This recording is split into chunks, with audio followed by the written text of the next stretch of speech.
మీ ఇంట్లో మొదటి కోటీశ్వరుడు మీరే అవ్వాలనుకుంటున్నారా? ఈ ఫైనాన్షియల్ వెబినార్ లో ఇప్పుడే జాయిన్ అవ్వండి. Hello guys, welcome back to our channel. ఈరోజు మనతో ఉన్నారు స్టాక్ మార్కెట్ అనలిస్ట్ అయిన సుందర్ రామరెడ్డి గారు.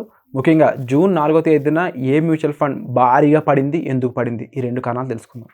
నమస్కారం సార్. నమస్తే అండి సార్, జూన్ 4th ఏదైతే వాలటాలిటీ మనం చూసామో, ముఖ్యంగా అది మ్యూచువల్ ఫండ్స్లో కూడా కొన్నిటిని చాలా బాగా ఇంపాక్ట్ చేసింది. అందులో ముఖ్యంగా భారీగా పడిపోయిన మ్యూచువల్ ఫండ్ ఏదైనా ఉందా, ఎంతవరకు పడింది, దానికి గల కారణాలు ఈ ఎపిసోడ్లో తెలుసుకోవచ్చా? ఆ రోజు అంటే మ్యూచువల్ ఫండ్ ఇండస్ట్రీ కదండి, ఎంటైర్ మార్కెట్ డౌన్ అయింది. సో మ్యూచువల్ ఫండ్స్ కూడా సబ్జెక్ట్ టు మార్కెట్ రిస్క్ కాబట్టి మ్యూచువల్ ఫండ్ కూడా డ్రాప్ అయింది. ఎక్కువ డ్రాప్ అయిందంటే థీమాటిక్ మ్యూచువల్ ఫండ్ అండి.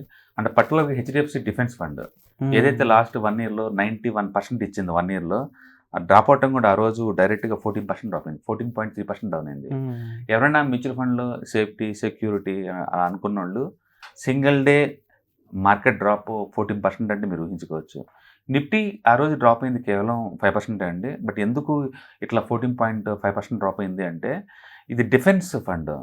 అంటే ఆ రోజు డిఫెన్స్ స్టాక్స్ ఏ అయితే బాగా మూవ్ అయినాయో అవన్నీ కూడా టూ మచ్ డ్రాప్ అయినాయి. ఆ రోజు సింగిల్ డేనే మనకి బిహెచ్ఎల్ కావచ్చు లేదా పవర్ ఫైనాన్స్ కార్పొరేట్ 25% డౌన్ అయిందండి సింగిల్ డేకే. అంటే ఏదైతే గవర్నమెంట్ పబ్లిక్ సెక్టర్ యూనిట్స్ ఉంటాయో అవన్నీ కూడా టూ మచ్గా ప్రాఫిట్ బుక్ జరిగిందనమాట.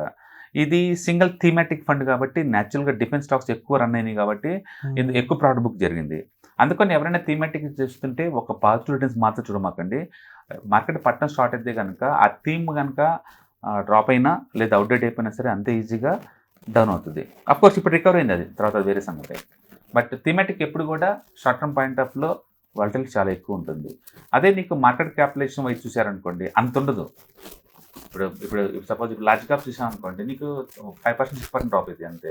స్మాల్ క్యాప్ చూసాం అనుకోండి, ఆ రోజు 8% డ్రాప్ అయింది.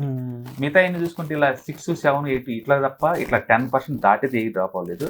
బట్ థీమాటిక్ మ్యూచువల్ ఫండ్ అయితే డ్రాప్ అయింది. అంటే హెవీగా పడిన మ్యూచువల్ ఫండ్ అంటే మాత్రం హెచ్డిఎఫ్సి డిఫెన్స్ ఫండ్ అండి. అంటే 14.5% 15% డౌన్ అయింది. ఇది ఎండ్ ఆఫ్ ది డే కల్లా. అండ్ ఇంతలా భారీగా పడడానికి మెయిన్ రీజన్స్ చూసుకున్నప్పుడు జనరల్గా మ్యూచువల్ ఫండ్స్ అనేవి కొంచెం రిస్క్ తక్కువ ఉంటాయనే ఉద్దేశంతో అందరూ ఇన్వెస్ట్ చేస్తారు. బట్ మీరు చెప్పినట్టు ఇప్పుడు స్మాల్ క్యాప్, మిడ్ క్యాప్ వీటన్నిటికంటే కూడా ఇది ఎక్కువ డౌన్ఫాల్ చూసింది అని అంటున్నారు కదా. అంటే ఏ రీజన్స్ దీన్ని కాంపౌండింగ్ మైనస్కి చూపించడానికి తీసుకెళ్ళడానికి గల కారణాలు అయి ఉంటాయంటే? అదే అంటుంది థీమాటిక్ మ్యూచువల్ ఫండ్. ఇది థీమాటిక్ అంటే ఇది కేవలం డిఫెన్స్లో పెడతారు ఇన్వెస్ట్మెంట్, వేరే వాటిలో ఇన్వెస్ట్ చేయరు. అంటే దాని మీదండి లాస్ట్ ఇయర్ 2023లో ద బిగ్గెస్ట్ వెల్త్ క్రియేటర్ అంటే డిఫెన్స్ ఫండే. అదే ఆ 1 yearలోనే ఆల్మోస్ట్ నీకు 91% వచ్చింది. న్యాచురల్గా ఏదైతే ఎక్కువ రిటర్న్స్ ఇచ్చిందో ప్రాఫిట్ బుకింగ్ వాటిలోనే ఎక్కువ స్టార్ట్ అవుద్ది ప్యానిక్ స్టార్ట్ అయినప్పుడు. అంటే ఈ థీమాటిక్ ఫండ్స్ అనేవి ఒక మేజర్ పర్సంటేజ్ థీమ్కి ఇచ్చి మిగిలిన వేరే చోట సేఫ్ అనేవి చేస్తుంటాయి. సేఫ్ అనేం కాదండి, బేసికల్గా థీమాటిక్లో మెజారిటీ మనీ పోయి ఆ థీమ్లో ఇన్వెస్ట్ చేస్తారు, రెస్ట్ ఆఫ్ ది మనీ తీసుకెళ్ళి వేరే వాటిలో ఇన్వెస్ట్ చేస్తారు. బట్ ఆ రోజు ప్యానిక్కి ఈచ్ స్టాక్ ఆల్మోస్ట్ 25% దాకా డ్రాప్ అయినప్పుడు న్యాచురల్గానే అవి డ్రాప్ అవుతాయి అనమాట. అందుకని ఈ థీమాటిక్లో ఎప్పుడు ఫోకసింగ్ పడ్డది, ఒకే థీమ్ కాబట్టి ఫోకసింగ్ ఉంటుంది. మీరు ఈవెన్ డిఫెన్స్ కావచ్చు, లేకపోతే రైల్వేస్ కావచ్చు, లేకపోతే ఇన్ఫ్రా కావచ్చు, లేకపోతే అగ్రికల్చర్, ఇలా ఏదైనా ఒక థీమ్ వైజ్ తీసుకున్నాం అనుకోండి, అవి చాలా నేరోగా ఉంటాయి కాబట్టి వాలటిలిటీ ఎక్కువ ఉంటాయి, వాటిలో రిటర్న్స్ కూడా ఎక్కువ ఉంటాయి. అందుకని మీరు ఎప్పుడైనా థీమాటిక్ తీసుకున్నప్పుడు షార్ట్ టర్మ్ పాయింట్ ఆఫ్ లో వాలటిలిటీ చాలా ఎక్కువ ఉంటుంది. లాంగ్ టర్మ్లో హిస్టారికల్ డేటా ఎక్కడ కూడా ఈ లార్జ్ క్యాప్, మిడ్ క్యాప్ వీటిని బీట్ చేసినట్టు ఎక్కడ హిస్టరీ లేదు. ఫర్ ఎగ్జాంపుల్ ఇండియాలో ద బిగ్గెస్ట్ మనీ లాస్ట్ 10 yearsలో కనుక మీరు తీసుకుంటే ఎస్ఐపి ద్వారా మంత్లీ కనుక ఇన్వెస్ట్ చేసుకుంటే పోయిన వాళ్ళకి ఎక్కువ వెల్త్ క్రియేట్ చేసింది small caps. Quant small cap number 1లో ఉంటుంది, క్వాంట్ ఈఎల్ఎస్ఎస్ నెంబర్ 2లో ఉంటుంది, నిప్పాన్ స్మాల్ క్యాప్ 3rd పొజిషన్లో ఉంటుంది, నిప్పాన్ అది క్వాంట్ ఫ్లెక్సీ క్యాప్ 4thలో ఉంటుంది, క్వాంట్ మిడ్ క్యాప్ 5thలో ఉంటుంది.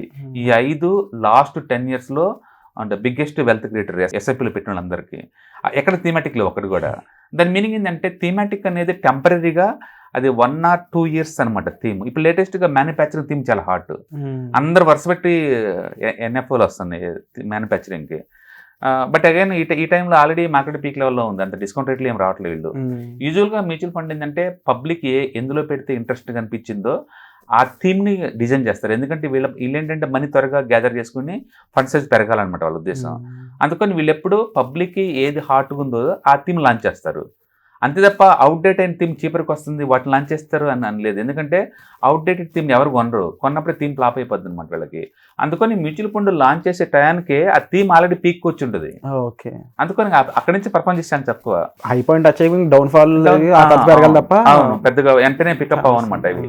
బట్ ఆ టైంలో పబ్లిక్ డిస్కస్ చేసేది అదే కాబట్టి ఆ టైం అయితేనే వాళ్ళు కొంటారు, మిగతా టైంలో కొంటారు అనమాట. అందుకని నిజంగా థీమాటిక్ కి లాంగ్ టర్మ్ కి అంత వర్త అంటే అంత వర్త కాదండి. క్లోజ్ గా ట్రాక్ చేయాలి అండ్ ఎవ్రీ 1 year ఒకసారి నిజంగా నిలబెడుతుంటే దించుకోవాలి, అది క్లోజ్ చేసుకోవాలన్నమాట. Thematic high risk and high reward strategy అనమాట. ఇప్పుడు చాలా మంది పవర్ ఒకటి, ఇన్ఫ్రా ఒకటి, మ్యానుఫ్యాక్చరింగ్ ఒకటి అండ్ డిఫెన్స్ ఒకటి వీటిలో ఉంచారండి. ఇవి ఎప్పుడు 1 or 2 years వరకు వర్కౌట్ అవుద్దేమో, కానీ మీరు కనుక 10 years ఉండాలనుకుంటే మాత్రం ఇలాంటి వర్కౌట్ అవ్వవు. 10 years టైం ఫ్రేమ్లో అగైన్ మిడ్ స్మాల్ ఈ థీమ్స్ వర్కౌట్ అవుతాయి. అక్కడ ఏంటంటే మార్కెట్ క్యాపిటలేషన్ వైజ్గా తప్ప ఒక సెక్టర్ అంటూ మనం ఫోకస్ చేయట్లేదు అక్కడ. సో న్యాచురల్గా ఏది హాట్ అయితే ఫండమెంటల్స్ తీసుకెళ్ళి దాంట్లో పెడతాడు. ఆ థీమ్ అవుట్డేట్ అయిపోయింది అనుకోండి, మళ్ళీ ఆ థీమ్ నుంచి బయటకు వచ్చి వేరే దాంట్లో పెడతారు. అప్డేట్ ఉంది వాళ్ళకి. ఇప్పుడు మీరే ఆల్రెడీ దీని గురించి క్లియర్ డిస్క్రిప్షన్ లో ఇది కొంచెం ఎంత కాదన్నా దీని కూడా రిస్కీ ఫండే అది అర్థం అవుతుంది కదా. ఇలాంటి థీమాటిక్ ఫండ్స్ ని అవాయిడ్ చేయడం బెటర్ అంటారా? Still continuation. ఎవరైతే క్లోజ్ గా ట్రాక్ చేస్తారో వాళ్ళకైతే ఈ బాగా వర్త్, ఎందుకంటే షార్ట్ టర్మ్ లో ఎక్కువ మనీ మేక్ చేసుకోవచ్చు. బట్ లాంగ్ టర్మ్ లో ఉంచుకుంటే మాత్రం ఆ వచ్చిన రిటర్న్స్ అన్ని డైల్యూట్ అయిపోయి నార్మల్ రిటర్న్స్ వస్తాయి అనమాట. సపోజ్ ఇప్పుడు ఫినాన్స్ చాలా హాట్ అనుకుంటారు, లాస్ట్ 5 years లో బ్యాంకింగ్ సెక్టర్ యావరేజ్ రిటర్న్స్ 9% అండి. 9%. ఒకప్పుడు 5 years బ్యాక్ అది హాట్ అయి ఉండొచ్చు. అలాగే ఐటీ ఉంది అనుకోండి, 5 years బ్యాక్ చాలా హాట్, ఇప్పుడు అది కూల్ అయిపోయింది. ఇంత ముందులాగా ఇప్పుడు ఐటీ పరిగెత్తుకుంటూ పోవట్లేదు. అందుకని మీరు ఏదైనా సింగిల్ థీమ్ కనుక తీసుకుంటే you have to focus a lot అనమాట. తొందరలో ఎవరు దాన్ని క్లోజ్గా ట్రాక్ చేస్తే కూర్చోవాలి. అదే నేను మిడ్ క్యాప్ పెట్టాను, మిడ్ క్యాప్ థీమ్. మిడ్ క్యాప్లో నాకు ఏ సెక్టర్స్ నాకు అనవసరం, అది ఫండ్ మేనేజర్ చూసుకుంటారు. అంటే స్మాల్ క్యాప్ పెట్టాను, ఫండ్ మేనేజర్ చూసుకుంటారు. ఒక థీమ్ వైజ్ కాదు, ఒక సెక్టర్ నేను ఫోకస్ చేయట్లేదు. అందుకని లాంగ్ టర్మ్కి ఫండ్ మేనేజర్ ఫ్రీడమ్ ఇవ్వాలి అంటే నువ్వు మార్కెట్ క్యాపిటలేషన్ వైజ్ ఇస్తే బాగుంటుంది అనమాట. నువ్వు థీమాటిక్ ఇచ్చావు అనుకోండి, నువ్వే ఆ ఏరియాలో పెట్టమని చెప్తున్నావు, అవతల ఇంకేం చేయలేదు. ఇప్పుడు సపోజ్ ఫార్మా హాట్, ఇప్పుడు pharma ready to chart breakout. ఇప్పుడు చార్ట్ మనందుకు ఫార్మా బీసీని రికమెండ్ చేసాం ఇన్వెస్ట్ చేసుకున్న దాంట్లోనే. బట్ అదే ఫార్మా మ్యూచువల్ ఫండ్లో పెట్టాం అనుకో, మీరు ఎట్టగా 1 or 2 years ఉండాలి కదా, అప్పటికల్లా కూల్ అవ్వచ్చు మేబీ 2 years తర్వాతకి. అందుకని థీమాటిక్ అప్పుడు కూడా సెక్టర్ స్పెసిఫిక్ మ్యూచువల్ ఫండ్ అన్ని కూడా temporary in the nature and క్లోజ్గా ట్రాక్ చేస్తా ఉన్న వాళ్ళకి ఇది సూట్ అవుతుంది. లాంగ్ టర్మ్ ఉంచుకుంటానంటే మాత్రం ఖచ్చితంగా అంత వర్త్ కాదు. డెఫినెట్లీ మీరు చెప్పిన దాంట్లో ఎన్నో విషయాలు వాస్తవాలు ఉండడం జరిగింది. మీరు యాక్చువల్గా ఇంటర్నేషనల్ మ్యూచువల్ ఫండ్స్ కానీ చూసుకుంటే యావరేజ్ రిటర్న్స్ 9% అండి. 10 years average 9. And MNC theme తీసుకుంటే లాస్ట్ 10 years యావరేజ్ రిటర్న్స్ 12% అండి. Nifty better. మనం బయట కూర్చొని ఏమనుకుంటాం అంటే ఇంటర్నేషనల్ థీమ్ కాదు చాలా ఎక్కువ రిటర్న్స్ వస్తాయేమో అనుకుంటాం, బట్ నువ్వు ప్రూవ్ చేయలేవు ఆ విషయాన్ని. అవును, దాని బదులు మనం మిడ్ స్మాల్ ఇలా వెళ్ళాం అనుకోండి, థీమ్ లిబరల్గా ఉంటుంది, వాళ్ళు గేమ్ ప్లే చేస్తారు. And more over so many సెక్టర్స్లో పెట్టే స్కోప్ ఉంది వాళ్ళు. Thank you so much sir, ఇలాంటి ఎన్నో కొత్త విషయాలు మా కోసం మళ్ళీ తీసుకొస్తున్నందుకు again thank you so much. Suman టీవీలో మీ పర్సనల్ అండ్ బిజినెస్ ప్రమోషన్స్ కోసం కింది నెంబర్కి కాంటాక్ట్ చేయండి.